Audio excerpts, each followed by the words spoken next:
In the summer of 2017, three incidents happened in fairly quick succession, which are an amazing story for me, an Ebenezer story, and a picture of God moving in different generations. I'm going to tell you them in reverse order. So firstly, in September 2017, it was my parents' 50th wedding anniversary.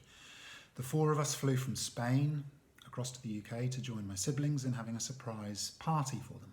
I remember one weekend, we were 19 people together in the room, my parents, their four children, our spouses and all of the grandchildren. And we had a great time celebrating them. And I remember I had the opportunity to affirm my parents publicly, and I thanked them for the life of faith that they had lived and the great example that they'd been to us, their children, and the fact that the four children had all grown up to know the Lord themselves.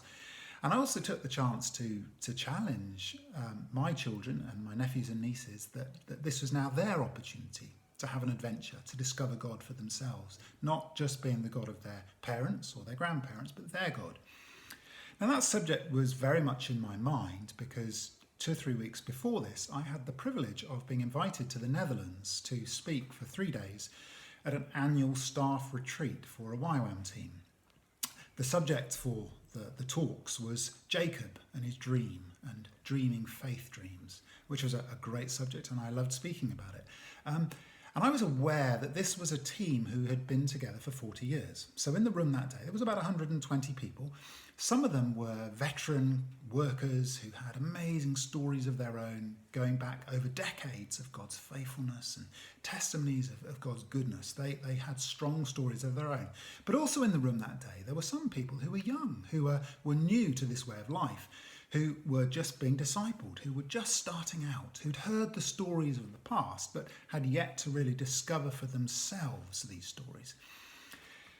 Now, I was excited by this because for me that tied in perfectly to the story of Jacob. Jacob, when we first encounter him, he's the son of Isaac, the son of Abraham, and no doubt he grew up in a home where he heard the stories of the past. He'd heard about God proving himself to Abraham and to Isaac. He'd heard about Jehovah Jireh. He'd heard these stories of God being the provider, but he hadn't yet really discovered this for himself. In fact, there's one occasion when he's a young adult, when he steals the blessing from his brother Esau. He goes out and he slaughters a goat and he tricks his father into thinking that he's his brother, and he's bringing the meat to him to be blessed. And he says to Isaac, "Your God granted me success," which is how he came to have the meat so quickly. Your God. He doesn't say, "My God gave me success," because at this point in his life, he doesn't really know God for himself. Esau is furious at his brother's trickery and he wants to kill him. So Jacob has to flee for his life. He runs away to his mother's family. And on his run, he's running away. He sleeps one night and he has a dream that night of angels ascending and descending a ladder into the heavens. And when he wakes up, he says, "Surely God was in this place and I didn't know it. This is the house of God." And he says, "If God will be with me, then God will be my God." It's conditional. He doesn't yet know God. God is not yet his God. He's saying, "If you be with me, then you will be my God."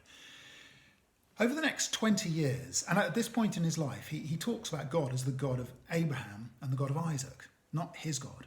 But over these next 20 years, something changes. He discovers something of God for himself. He has a whole story of wrestling, firstly wrestling with Laban, being tricked by Laban. He marries, he has many children, his flocks and his herds increase. And after 20 years, he decides to return to his homeland. And on his way home, he hears that his brother Esau is coming out to meet him. He's terrified that Esau is going to seek vengeance. He sends his flocks and herds ahead of him, and he crosses a river one night, and then he wrestles with an angel, we're told in the story. He wrestles with God. And he's touched by the angel.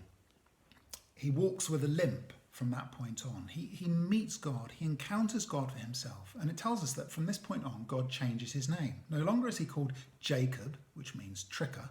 He's now called Israel, because he's wrestled with God. From that point on, it's as if Jacob has met God for himself. No longer is God the God of Abraham and Isaac. Now, Jacob, when he's later in his life, he's in exile in Egypt, and he appears before Pharaoh, and he says to Pharaoh that God has been my shepherd all of my life until this day. He talks about God as the mighty one of Jacob, the rock of Israel. He's encountered God for himself. So God is no longer just the God of Abraham, the God of Isaac. Now he's the God of Abraham, Isaac, and Jacob, 3 generations. So at my parents' 50th anniversary, I was challenging my nephews and nieces that God is the God of generations, that God wants to reveal himself to them, just like he's revealed himself to myself and to my parents. And this story ties into a third incident which happened a short time before this. Now this is tied into Land Rovers. Now, I don't think God is particularly fond of Land Rovers, although they're wonderful vehicles. But Land Rovers have had quite a kind of a pivotal part of my life, interestingly. And I'm going to tell you the story of 3 photographs at various stages of my life. The first photograph is in 1978. It's a photo of an old Land Rover Series 2, and it's parked, and the photo is of the Land Rover side on. The vehicle is parked in the desert, in the Sahara Desert. It's surrounded by sand. It's looking dirty and grubby. And someone has written Sahara in the sand, which is on the door. My dad is in the side of the photo. He's looking sunburned. He's got a big bushy beard.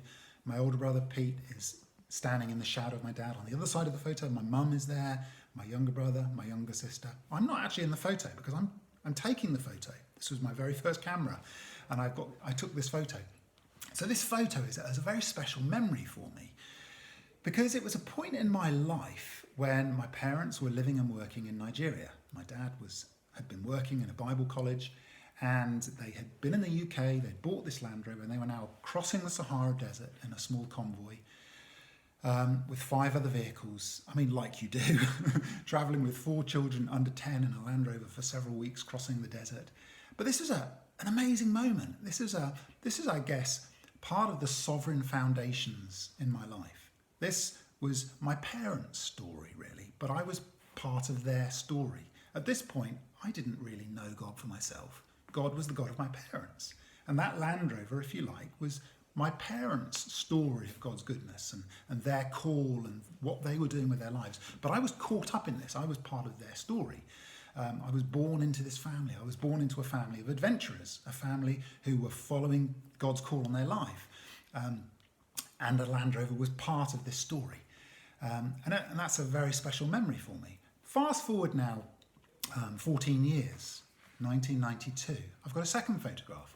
This is of 2 Land Rovers. They're parked sideways on, facing the camera. They're beautiful Land Rovers, white Land Rover Defenders, 2.5 litre turbo diesel injection, all kitted out for off-road travel with full roof racks, long-range fuel tanks, raised air intake, the winch, the works. These were brand new Land Rovers.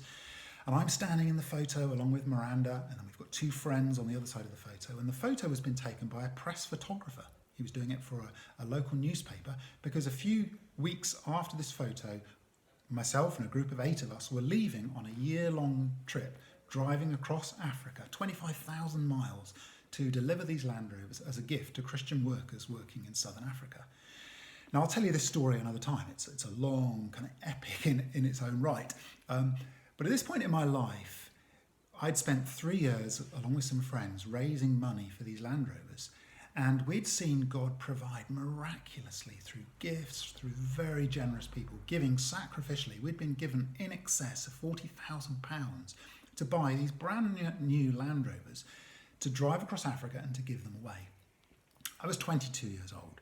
This was a foundational moment in my life. This was a point of my own discipleship. This was a time of me discovering that I could hear God's voice, that God could give me and friends a vision to do something, and that if we stepped out in faith, God would provide and God would be faithful to his word to us.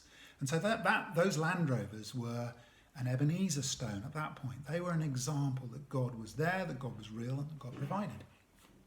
My third photo is from 25 years later in 2017. And this photo is of a dark green Land Rover Discovery.